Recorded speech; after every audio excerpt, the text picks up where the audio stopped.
Қайырлы күн, мен Ақтар Бейсенбайқызы.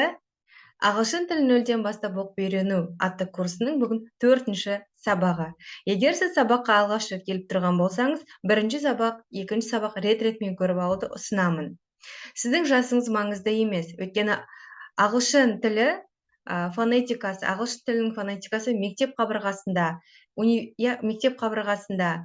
универ қабырғасында детальды түрде үйретілмегендіктен, сіз кез келген сөзді дұрыс оқуыңыз үшін және кез келген сөзді дұрыс транскрипциялау үшін бұл курс сізге өте маңызды. Ал онда 4-ші сабаққа келдік. Бүгінгі біздің тақырыбымыз 2 немесе 3 түрлі оқылатын дауыссыз әріптер. Байқайсыздар ма? Қазақ тілінде, орыс тілінде, орыс тілін алмай қойып, өйткені о, а болып оқылады ғой. Қазақ тілінде барлық әріптер, барлық дыбыстар біркелкі оқылады. Алайда ағылшын тілінде олай емес. Мұны өздеріңіз де білесіздер. Мысалы, бірінші әріпіміз ол бізде C әріпі. Алфавит бойынша ол графикалық түрде C болып оқылады. На самом деле C әріпі әріптің алдында ол С болып оқылады екен. Қандай әріптердің алдында? Бар жоқ 3 әріп, жаттап алыңыз. Ол бізде И, міне бірінші әріптер көріп тұрсыздар, И әріпі. Екіншісі I, үшіншісі Y. Осы 3 дауысы дыбыстың алдында С болып оқылады екен. Мысалы, sent, pencil, IC деген секілді. Солай ғой. Жаттап алыңыздар. Бар жоғы міне мына 3 дауысты дыбыстың алдында C болып оқылады екен. Ал енді қараңыздар, бұл C әріпі дауыссыз дыбыстың алдында және де A, O, U әріптерінің алдында ол К болып оқылады екен. Мысалы, cap, кепка, cap. Келесі, concert, яғни концерт деген сөз, Келесі, cup дегеніміз не? Ол бізде чашка деген сөз. Cup. Негізінде таяқша болу керек мына жерде. Cup. Жалпы C әріпі кейде С болып оқылады екен. E, A, Y болатын болса. C, қазір қайталап көрсетіп жіберейін. E, I, Y әріптерінің алдында C, ал қалған кезінде дауысты дыбыстың алдында немесе A, O, U әріпінің алдында K болып оқылады екен. Ұмытпаңыздар оны, Ал кеттік онда келесі C-дің 3-ші қызметі ол екпін түспейтін дауыстының алдында ол Ш болып оқылады екен. Қараңыздар, транскрипция ішінде мынау белгі, знак, ол Ш белгісі екен. Ш. Екпін түспейтін дауыстының алдында, мысалы, ocean. Мен ocean деп тұрған жоқпын, не? Ocean. Мынау Ш болып оқылып тұр. Одан кейін бізде не жоқ? Одан кейін бізде екпін жоқ. Ocean деп тұрған жоқпын, не? Бірінші буын екпінді болып тұр. Ocean. Немесе екіншісі social. Қараңыз, бірінші буын екпінді болып тұр. Social. Ондай жағдайда бұл C әріпіміз Ш болып оқылады екен. Жалпы түсінікті деп ойлаймын, C әріпі. Енді келесі әріпке өтеміз. Келесі әріп бізде ол G әріпі. Менекей қайталаңызшы. G әріпі. E, I, Y әріптерінің алдында ол бізде G болып оқылады екен. Қайталаңыз, G болып оқылады екен. Мысалы, page, парақ. Келесі, gym. Яғни page деген парақ, ал gym деген ол бізде тренажерный зал. Келесі, giraffe. Қыздар қараңыздар, жалпы G болып оқылады. Мынау белгі бізде G. Gym деген секілді, giraffe деген секілді. Ал енді қандай жағдайда Г болып оқылады? Ойланып көріңізші. Пауза қойып, осы сұраққа жауап беріп кетіңіз. Келесі. Бұл жерде G әрпінің дауыссыздың алдында, немесе сөз соңында, A, O, U-дің алдында ол Г болып оқылады екен. Г болып оқылады екен. Мысалы, green, жасыл түс деген сөз, big. Келесі, good, жақсы, good. Өте оңай, G.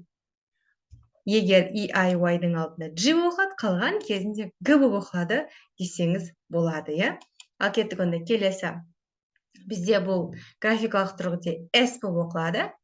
Сөз басында, қатаң дыбыстың алдында, сөз соңында, қатаң дыбыстан соң, ол бізде S болып оқылады екен. Мысалы, sit. Sit. Отыру деген сөз. Student. Студент. Lists. Тізімдер деген сөз. Осы жаттап алайық. Сөздің басында міне тұр, иә? Қатаң дыбыстың алдында дейді. Сөз соңында қатаң дыбыстан соң.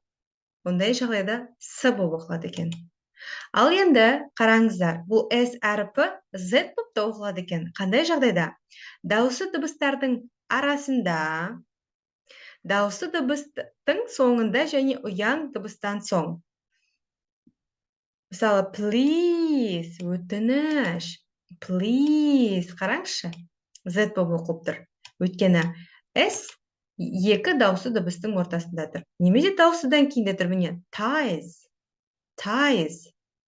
Білесіздер, ағылшын тілінде ережеге бағынбайтын жайттарды исключение деп айтамыз, иә, орысша. Мысалы, sugar, бұл жерде ол ш болып оқылады екен тіпті. Sugar, бұл ережеге бағынбайды деген сөз. Sugar дегеніміз ол бізде сахар, е, шекер. То есть қант. Sure деген уверенный, сенімді деген мағынада. Мысалы, I'm sure, мен сенімдімін деген секілді. Жақсы. Ал кеттік онда. Келесі әріпіміз бұл бізде Z әріпі. Дауыссыз дыбыстардың алдында және сөз соңында кс болып оқылады екен. Кс болып оқылады екен. Мысалы, text. Келесі, six. Text деген не? Мәтін. Ал six деген ол 6 деген сөз. Ал кеттік, келесі Z әріпі гз болып оқылады екен. Екпінді дауысты дыбыстың алдында. Мынау, екпінді дауысты дыбыстың алдында. Exam. Қараңызшы, осы Z әріпінен кейін бізде екпін болып тұр. Exam. Ондай жағдайда Z болып оқылады екен. Түсінікті деп ойлаймын. Қараңыздар, жаңа айтып өттік, исключение деген дүние бар еді. Специально орыс тілінде жазып қойдым исключенияны, яғни ережеге бағынбайтын жайт. Олар G болып оқылмайды, Г болып оқылады екен. Give, беру. Get, керісінше алу. Get, келесі begin. Бұл жерде барлығы Г болып оқып жатыр. Бұлар ережеге бағынбайтын тұстары. Ал достар, енді қазір біз не істеп көреміз? Тәжірибе жасап көрейік, жаттығу жасап көрейік. Так, міне сөздер. Бұл сөздерді біз транскрипцияға жазуымыз керек. Backs. Сіздер қазір менімен бірге жаттығу жасап көріңіздер. Мен мына жаққа қазір жауаптарын жазамын. Сіздер тоқтатып қойып, өздерің жауаптарын жазып отырыңыздар. Жарайды ма? Ал кеттік онда. Bags деген не? Ол сумка, иә? Сіздер қалай ойлайсыздар? Қалай жазылады? Міне. Жауабы былай. Bags. Келесі. Өздеріңіз стоп қойып жазып отырыңыздар. Келесі бізде box. Иә? Келесі. Box деген не? Ол бізде қорапша деген сөз, иә? Қорапша. Келесі. Change. Өзгерту деген сөз. Change. Өзгерту. Change. Өзгерту. Келесі. City, не? City. City деген қала. Келесі. Cry. Жылау. Келесі. Days. Күндер. Келесі. Exist, я? Exist. Яғни существовать деген сөзде бар болу. Келесі бізде face. Бет әлпет деген сөзде face. Келесі бізде go. Және ең соңғысы go дегеніміз бару. Ал ең соңғысы grow. Өсу деген сөз.